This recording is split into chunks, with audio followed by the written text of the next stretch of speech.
Audioescuelasabática.com. Lección número 12, para el 19 de junio de 2021. La fe del Dios es evidente, porque el justo por la fe vivirá. Gálatas capítulo 3, siglo 7 a.C., escribió la Odisea. La historia de Odiseo, Ulises, el gran guerrero que, después de saquear la ciudad de Troya, en la guerra de Troya, inició un viaje de 10 años para intentar regresar a su Ítaca natal. Después de decidir que Ulises había sufrido lo suficiente, los dioses acordaron permitir que el cansado guerrero regresara a su hogar y familia. Concordaron en que sus pruebas fueron expiación suficiente por sus errores. En cierto sentido, nosotros somos como Ulises, que emprendimos un largo viaje a casa. Sin embargo, la diferencia primordial es que, a diferencia de Ulises, nunca podremos sufrir lo suficiente para ganarnos el camino de regreso. La distancia entre el cielo y la tierra es demasiado grande para que podamos reparar nuestros errores. Si llegamos a casa, será solo por la gracia de Dios. Reseña de la semana. ¿Por qué la salvación debe ser un regalo? ¿Por qué solo alguien igual a Dios podría rescatar nuestra alma? ¿Qué hace de Abraham un gran representante de la fe? ¿Qué significa que la justicia nos es imputada o acreditada? ¿Cómo podemos apropiarnos de las promesas y la esperanza que se encuentran en la cruz?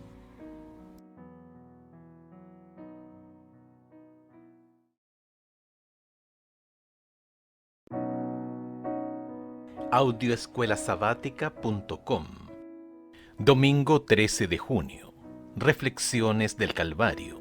El camino de la salvación del Antiguo Testamento bajo el pacto mosaico no es diferente del camino de la salvación del Nuevo Testamento bajo el Nuevo Pacto. Tanto en el Antiguo Testamento como en el Nuevo Testamento, en el Antiguo Pacto como en el Nuevo Pacto, la salvación es sólo por fe. Si fuera por cualquier otra cosa, como las obras, la salvación sería algo que el Creador estaría obligado a darnos. Solo quienes no entienden la gravedad del pecado pueden creer que Dios tiene la obligación de salvarnos. Cuando los hombres y las mujeres puedan comprender plenamente la magnitud del gran sacrificio que fue hecho por la majestad del cielo al morir en lugar del hombre, entonces será magnificado el plan de salvación y al reflexionar en el Calvario se despertarán emociones tiernas, sagradas y vivas en el corazón del cristiano. Vibrarán en su corazón y en sus labios alabanzas a Dios y al Cordero. El orgullo y la estima propia no pueden florecer en los corazones que mantienen frescos los recuerdos de las escenas del Calvario. Todas las riquezas del mundo no tienen suficiente valor para redimir a un alma que perece. ¿Quién puede medir el amor que sintió Cristo por el mundo perdido mientras pendía de la cruz, sufriendo por los pecados de los hombres culpables? Este incomprensible amor de Dios fue inconmensurablemente infinito. Cristo demostró que su amor era más fuerte que la muerte. Estaba cumpliendo la salvación del hombre y aunque sostenía el más espantoso conflicto con las potestades de las tinieblas, en medio de todo ello su amor se intensificaba. Soportó que se ocultase el rostro de su Padre hasta sentirse inducido a exclamar con amargura en el alma: Dios mío, ¿por qué me has desamparado? Su brazo trajo salvación. Pagó el precio para comprar la redención del hombre cuando en la última lucha de su alma expresó las palabras bienaventuradas que parecieron repercutir por toda la creación: consumado es. Las escenas del Calvario despiertan la más profunda emoción. Tendrás disculpas y hasta entusiasmo por este tema. Que Cristo tan excelso e inocente hubiese de sufrir una muerte tan dolorosa y soportar el peso de los pecados del mundo es algo que nuestros pensamientos e imaginaciones no podrán nunca comprender plenamente.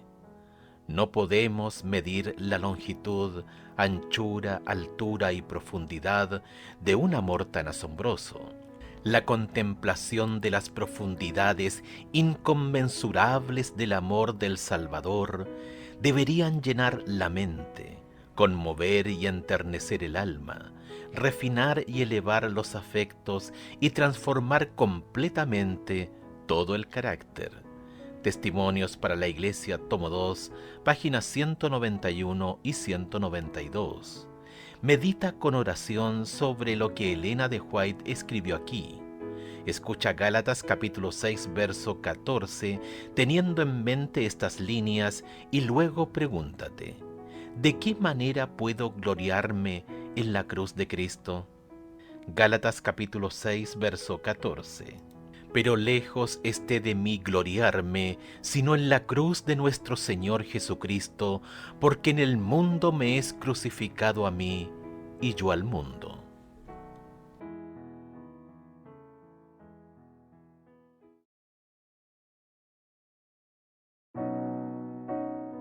Audioescuelasabática.com. Lunes 14 de junio. El pacto y el sacrificio.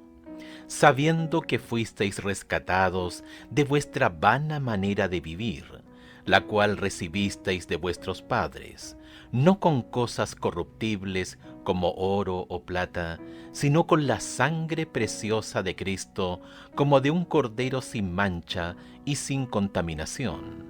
Primera de Pedro, capítulo 1, versículos 18 y 19. ¿Qué tiene en mente Pedro cuando aquí dice que fuimos rescatados? Cuando Pedro habla de la muerte expiatoria de Cristo en la cruz, la idea de rescate o precio a la que se refiere trae a la memoria la antigua práctica de que un esclavo era liberado de la esclavitud después de que, generalmente, un pariente pagaran un precio. En contraste, Cristo nos rescató de la esclavitud del pecado y su fruto final, que es la muerte, pero lo hizo con su sangre preciosa, su muerte sustitutoria y voluntaria en el Calvario. Una vez más, este es el fundamento de todos los pactos. Sin él, el pacto se vuelve nulo y sin efecto, porque Dios no podría haber cumplido legítimamente su parte del trato, que es el don de la vida eterna otorgado para todos los que creen. Escucha los siguientes versículos. Romanos capítulo 6, verso 23. Primera de Juan capítulo 5, versos 11 y 13. ¿Qué mensaje comparten entre sí? Romanos capítulo 6, verso 23. Porque la paga del pecado es muerte, mas la dádiva de Dios es la vida eterna en Cristo Jesús, Señor nuestro. Primera de Juan capítulo 5, versos 11 y 13. Este es el testimonio, que Dios nos ha dado vida eterna, y esta vida está en su Hijo. Estas cosas os he escrito a vosotros que creéis en el nombre del Hijo de Dios, para que sepáis que tenéis vida eterna, y para que creáis en el nombre del Hijo de Dios. Tenemos esta promesa de la vida eterna solo porque Jesús pudo reparar esa brecha que inicialmente causó que perdiéramos esa vida eterna. ¿Cómo? Porque solo la justicia y el valor infinitos del Creador mismo podrían cancelar la deuda que teníamos con la ley incumplida. Así de grande era la brecha causada por el pecado. A fin de cuentas, ¿qué se podría decir de la seriedad de la eterna ley moral de Dios si algún ser finito, temporal y creado pudiera pagar la pena por violarla? solo alguien que es igual a Dios mismo, en quien existía la vida eterna original que no deriva de otra, podría haber pagado el rescate requerido para librarnos de la deuda contraída con la ley. Así es como se cumplen todas las promesas del pacto, así es como tenemos la promesa de la vida eterna incluso ahora, así es como hemos sido rescatados del pecado y de la muerte. Imagina que el hijo de alguien en un museo de arte arrojara un globo lleno de tinta sobre un cuadro de Rembrandt y lo arruinara por completo. La pintura vale millones. Los padres, por más que vendan todo lo que tienen, no podrían ni siquiera empezar a pagar la deuda. Esta ilustración, ¿en qué medida nos ayuda a comprender cuán grave es el abismo que ha causado el pecado? ¿Cuán impotentes somos para solucionarlo y por qué solo el Señor pudo pagar la deuda?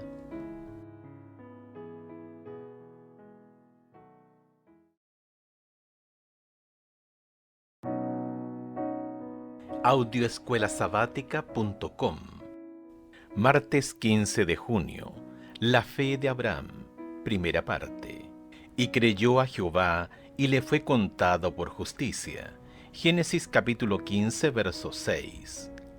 Este versículo continúa siendo una de las declaraciones más profundas de todas las Escrituras.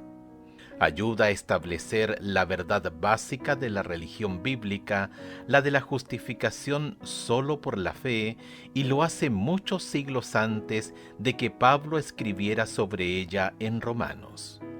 Todo esto ayuda a comprobar que, desde el Edén en adelante, la salvación siempre fue de la misma manera. El contexto inmediato del versículo nos ayuda a entender cuán grande era la fe de Abraham, al creer en la promesa de Dios de un hijo, a pesar de las evidencias físicas que a simple vista hacían que esa promesa fuese imposible. Es el tipo de fe que es consciente de su absoluta impotencia, el tipo de fe que exige una entrega completa del yo, el tipo de fe que requiere una sumisión total al Señor, el tipo de fe que se traduce en obediencia. Esta fue la fe de Abraham y le fue contada por justicia. ¿Por qué la Biblia dice que le fue contado por justicia? Abraham era justo en el sentido de la justicia de Dios. ¿Qué hizo poco después de que Dios lo declarara justo, que nos ayuda a entender por qué se le atribuyó esta justicia, a pesar de lo que él era en realidad? Aunque la vida de Abraham fuera una vida de fe y obediencia, no fue una vida de fe perfecta y obediencia perfecta. A veces mostró debilidad en ambas esferas. ¿Te suena conocido? Todo esto nos lleva al aspecto esencial, y es que la justicia que nos salva es una justicia que se nos acredita, una justicia que se nos imputa. Para usar un término teológico elegante, esto significa que somos declarados justos a la vista de Dios a pesar de nuestras faltas. Significa que el Dios del cielo nos considera justos aunque no lo seamos. Esto es lo que hizo con Abraham y esto es lo que hará con todos los que se acerquen a él con fe de Abraham. Romanos capítulo 4, verso 16. Escucha Romanos capítulo 4, versos 1 al 7. Analiza el contexto en el que Pablo utiliza Génesis 15, 6. Reflexiona con oración sobre esos versículos y escribe con tus palabras lo que crees que te está diciendo. Romanos capítulo 4, versos 1 al 7. ¿Qué pues diremos que halló Abraham, nuestro padre según la carne? Porque si Abraham fue justificado por las obras, tiene de qué gloriarse, pero no para con Dios. Porque ¿qué dice la Escritura? Creyó Abraham a Dios y le fue contado por justicia. Pero al que obra no se le cuenta el salario como gracia, sino como deuda. Mas al que no obra, sino cree en aquel que justifica al impío, su fe le es contada por justicia. Como también David habla de la bienaventuranza del hombre a quien Dios atribuye justicia sin obras, diciendo: Bienaventurados aquellos cuyas iniquidades son perdonadas y cuyos pecados son cubiertos.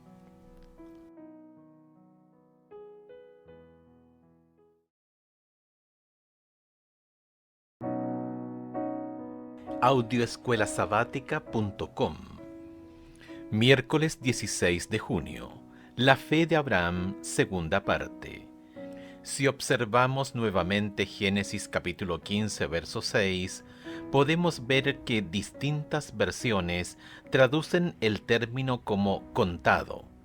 En hebreo, hasab, reconoció, aceptó o consideró. El mismo término se emplea en otros pasajes de los libros de Moisés. Se considera que una persona o una cosa es algo que en realidad no es. Por ejemplo, en Génesis capítulo 31, verso 15, Raquel y Lea afirman que su padre las considera unas extrañas, aunque son sus hijas. El diezmo del levita se contará, acreditará, como si fuera el grano de la era, aunque obviamente no es el grano. Números capítulo 18, versos 27 y 30. ¿Cómo se expresa la idea de contar en el contexto de los sacrificios? Levítico capítulo 7, verso 18, capítulo 17, versos 1 al 4. Si se comiere de la carne del sacrificio de paz al tercer día, el que lo ofreciere no será acepto, ni le será contado. Abominación será, y la persona que de él comiere llevará su pecado. Levítico capítulo 17, versículos 1 al 4.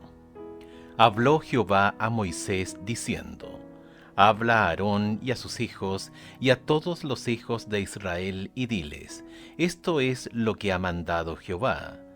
Cualquier varón de la casa de Israel que degollare buey o cordero o cabra en el campamento o fuera de él, y no lo trajere a la puerta del tabernáculo de reunión para ofrecer ofrenda a Jehová delante del tabernáculo de Jehová, será culpado de sangre el tal varón. Sangre derramó, será cortado el tal varón de entre su pueblo. La versión Reina Valera antigua utiliza la palabra imputada para traducir hasab. Si un sacrificio, en particular sacrificios de paz, no se come al tercer día, su valor se pierde y no será contado. Levítico capítulo 7, verso 18, hebreo hasab, en beneficio del oferente. Levítico capítulo 7, verso 18, habla de una situación en la que un sacrificio es contado en beneficio del pecador. Comparar con el capítulo 17, versos 1 al 4, quien luego se presenta ante Dios justificado. Dios cuenta al pecador como justo, aunque la persona en realidad es injusta. Tómate un tiempo para reflexionar sobre esta maravillosa verdad de que, a pesar de nuestras faltas, podemos ser contados o acreditados como justos a los ojos de Dios. Escribe con tus palabras tu interpretación de lo que esto significa. La gran verdad, la de que somos considerados justos no por ningún acto que podamos hacer, sino solo por la fe en lo que Cristo hizo por nosotros, es la esencia del concepto de justificación por la fe. Sin embargo, no es que nuestra fe en sí nos haga justos. La fe es el vehículo por el que obtenemos el don de la justificación. Básicamente, esta es la belleza, el misterio y la gloria del cristianismo. Todo lo que creemos como cristianos, como seguidores de Cristo, halla una raíz importante en este maravilloso concepto. Por la fe somos considerados justos ante la vista de Dios. Todo lo que viene a continuación, la obediencia, la santificación, la santidad, el desarrollo del carácter, el amor, deben surgir de esta verdad fundamental.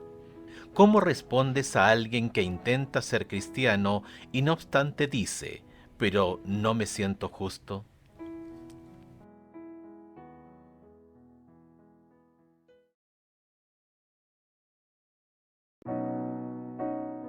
Audioescuelasabática.com.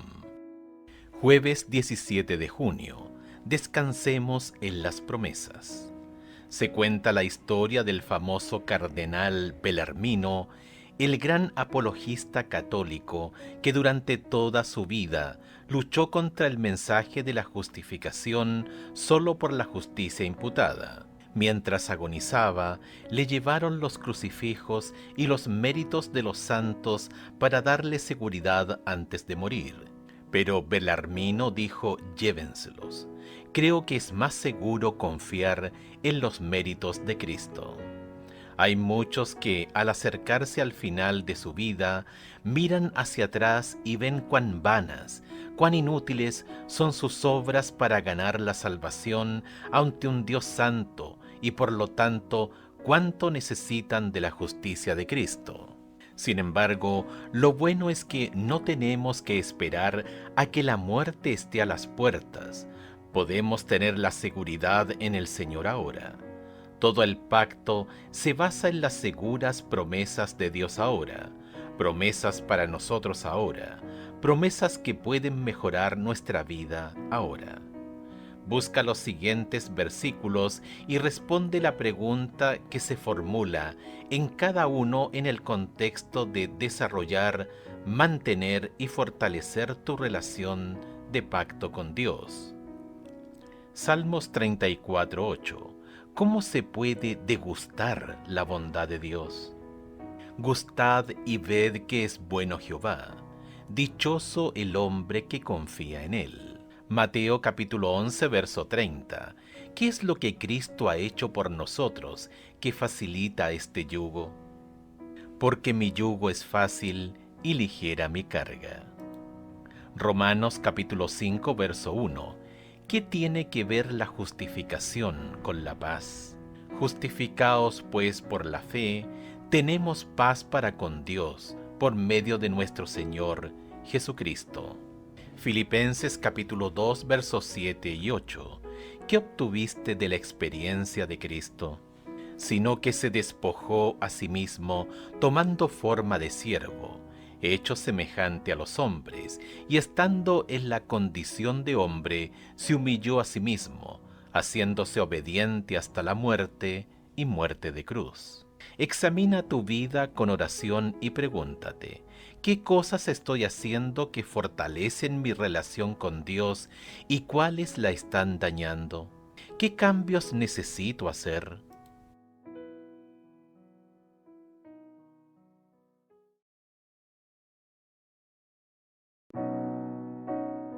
Audioescuelasabática.com. Viernes 18 de junio, para estudiar y meditar. La única forma en que el pecador puede obtener la justicia es mediante la fe. Por fe puede presentar a Dios los méritos de Cristo y el Señor coloca la obediencia de su Hijo en la cuenta del pecador. La justicia de Cristo es aceptada en lugar del fracaso del hombre, y Dios recibe, perdona y justifica al alma creyente y arrepentida.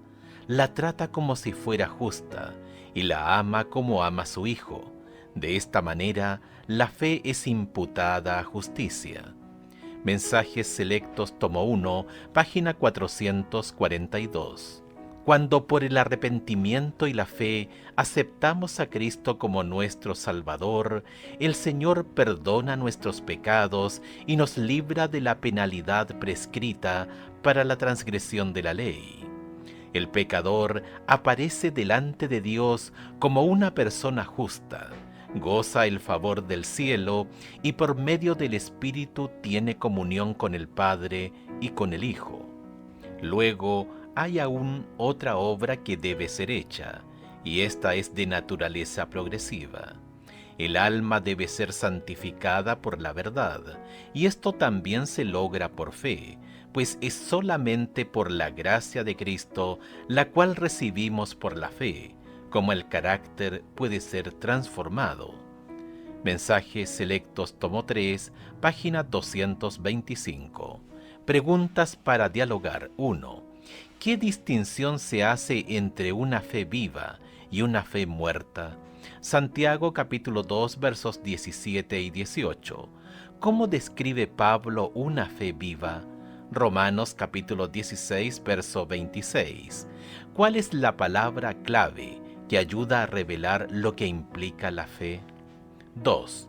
¿Cómo respondes al argumento que tiene cierta coherencia lógica de que si somos salvos solo por una justicia acreditada, no por una justicia que existe dentro de nosotros, entonces no importa lo que hagamos o cómo actuemos? 3. Nuestra aceptación por parte de Dios es segura solamente por medio de su amado Hijo, y las buenas obras son únicamente el resultado de la obra de su amor perdonador. Las obras no son ningún crédito para nosotros, y no se nos concede nada debido a nuestras buenas obras, por lo cual podamos reclamar una parte en la salvación de nuestras almas. El creyente no puede presentar sus buenas obras como un mérito para la salvación de su alma. Mensajes Selectos, tomo 3, página 234. Plantéate la siguiente pregunta teniendo presente esta declaración de Elena de White. ¿Por qué entonces las buenas obras son una parte vital de la experiencia cristiana? Resumen. Antiguo pacto, nuevo pacto. Jesús pagó la deuda que requería la ley para que podamos ser justos a la vista de Dios.